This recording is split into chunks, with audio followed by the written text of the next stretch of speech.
This pin oak was about 100 years of age, and we decided to put it into a wildlife food web story.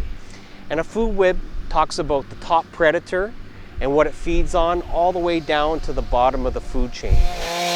We're working with a magnificent chainsaw artist, Paul of Carver Kings, working with his son, and he has incorporated all our ideas of the local flora and fauna of the Windsor-Essex region. It's a great tree. It's beautiful wood. It's a pin oak, and the grain on it's just amazing. I can't wait to put the finish on it and it'll just all pop out. Yeah, I really love the concept of this, the local flora fauna food web.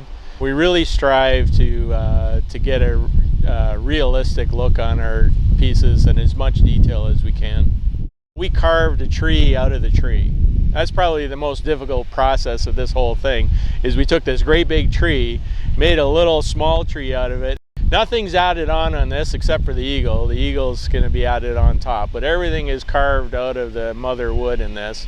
So I really love that aspect of it, is that, you know, people will walk up and it's like, oh, did he add those on? Or like, how did he get that out of that wood? That tree looks so small, but it's actually, we carved the tree out of the tree. The eagle is carved out of the tree. When we started, we basically cut the body out of the side of the tree, and the reason we do that, there's a couple of reasons. Number one is the direction of the grain is up and down. So if you were to carve this wood, like the branches, sideways out of the tree, they just break off. So you really have to carve out of the vertical wood in the tree.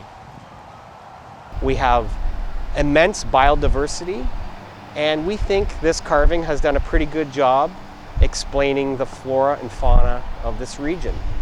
Starting at the waterline of the tree, if you look closely, you'll see a sturgeon. A sturgeon is one of the most magnificent fish that swim here in the Detroit River. There's also the mud puppy. And as you move up the tree, you start getting into all the different types of birds of this area. We have a red-headed woodpecker, we have a barn owl, we have a giant swallowtail butterfly, we have a family of raccoons spilling out of a cavity. We have a Blanding's turtle, I missed that one at the bottom.